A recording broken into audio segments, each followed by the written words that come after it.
Deputy commissioner साहब हमारे पास आए थे, उन्होंने हमें 1 हफ्ते का टाइम दिया था। इस 1 हफ्ते के अंदर 35 साल का बिगाड़ ठीक नहीं कर सकते।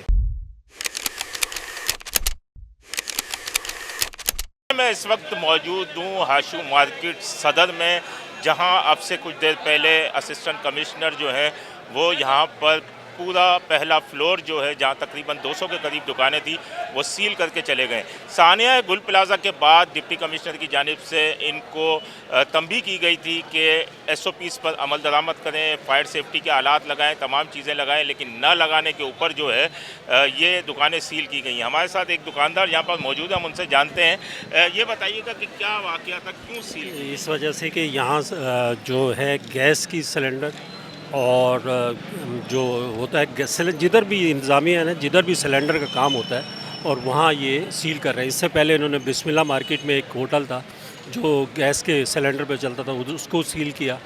फिर अभी एक बिरयानी हाउस को सील किया है।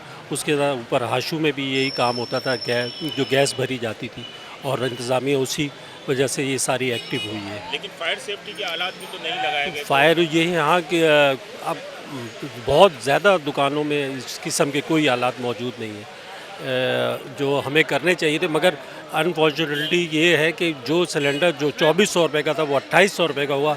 आज मार्केट में वो 6,500 से 7,000 रुपये का हो गया। यहाँ ब्लैक माफिया फ़ौरन सरगर्म हो जाती है और इसके ऊपर वो अपने नाजायज़ प्रॉफिट लेना शुरू कर देती है। हमें इस डिप्टी कमिश्नर या इंतज़ामिया को इसमें भी दबाव करना चाहिए कि जो नाजायज़ तरीके से मुनाफाखोरी शुरू होती है उसको कंट्रोल करना चाहिए और अपनी रेट कायम करनी चाहिए। यहाँ देखिए इलेक्ट्रिक की बहुत सारा वायरिंग आपको बाहर नज़र आ रही होगी, वो भी KSC की वजह से कोई उसमें कोई काम नहीं हो रहा है। तो प्रॉपर अगर आप कराची को लावारिस आपने छोड़ा हुआ है, तो अगर उसका आपने उसके लिए सदुभाव कुछ करना है तो उसके लिए आपको प्रॉपर एक्टिव होके इदारों को काम करना पड़ा है। जैसे गुल प्लाजा में जो इंसिडेंट हुआ, आपके सामने ही ग्रीन लाइन ऑरेंज लाइन की जो मशीनरी पड़ी हुई थी, शावल था, आप क्रेन थी, डंपर थे, आप उससे सामने कोई उसको फ्रंट का हिस्सा ही तोड़ते, मगर कोई इंतज़ामिया को फ़र्द ही नहीं था। तो इसी वजह से 200 के करीब लोगों की अमवात हुई और वो शहीद ही है।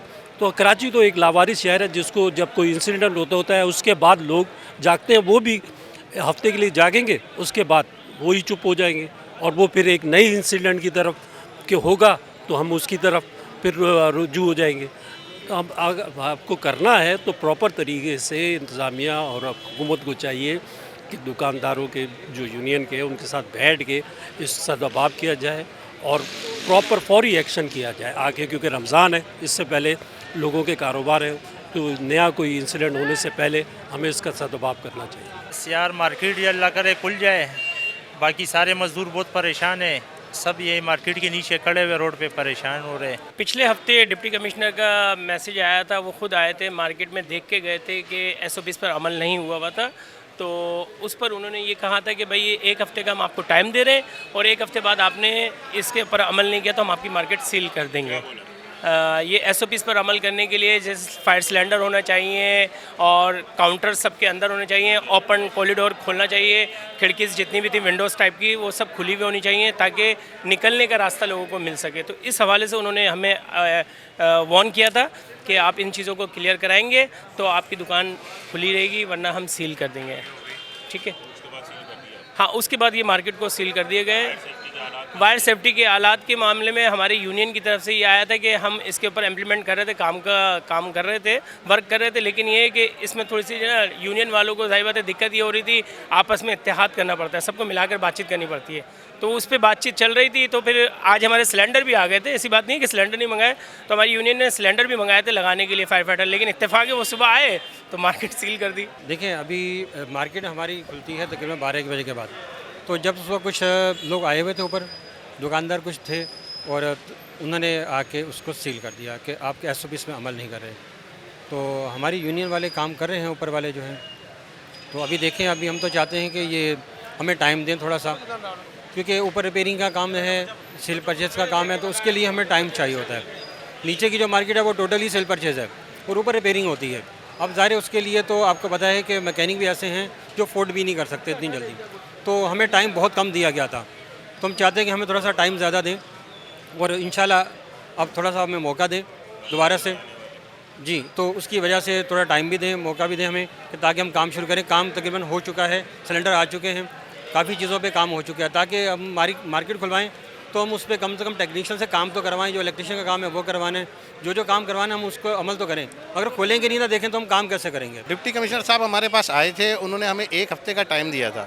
इस 1 हफ्ते के अंदर 35 साल का बिगाड़ ठीक नहीं कर सकते, थोड़ा सा हमें टाइम चाहिए था। हमने उनसे टाइम मांगा है तो हमें 2, 4, 6 दिन और दे दीजिए, हमारा सब काम कंप्लीट है, बस हमने लगाना है। सिलेंडर हमारे पास आए हुए हैं, जो हमारे पास लगे हुए भी हैं, और जो वायरिंग का प्रॉब्लम है, इस पूरी कराची की मार्केटों में वायरिंग का काम हो रहा है, कोई बंदा फारिग नहीं है। हमारी नीचे मार्केट में भी काम हो रहा है, तो हमने उन्हीं को ठेका दिया, वो सारे वायरिंग का सिस्टम वो सेट करके हमको देंगे। तो हमें टाइम चाहिए, तो डिप्टी कमिश्नर साहब को चाहिए हमें थोड़ा सा टाइम दें। इनका ये कहना था कि रमज़ान आने वाले हैं, डिप्टी कमिश्नर को चाहिए कि कुछ थोड़ा सा टाइम दें, क्योंकि मार्केटों में आलात लगना भी शुरू हो गए हैं। लेकिन ये टाइम जो डिप्टी कमिश्नर ने दिया था वो गुजर चुका है, जिसके बाद ये कार्रवाइयाँ शुरू की गई हैं। अभी मज़ीद भी और मार्केट्स हैं जिन्हें सील किए जाने का इम्कान है।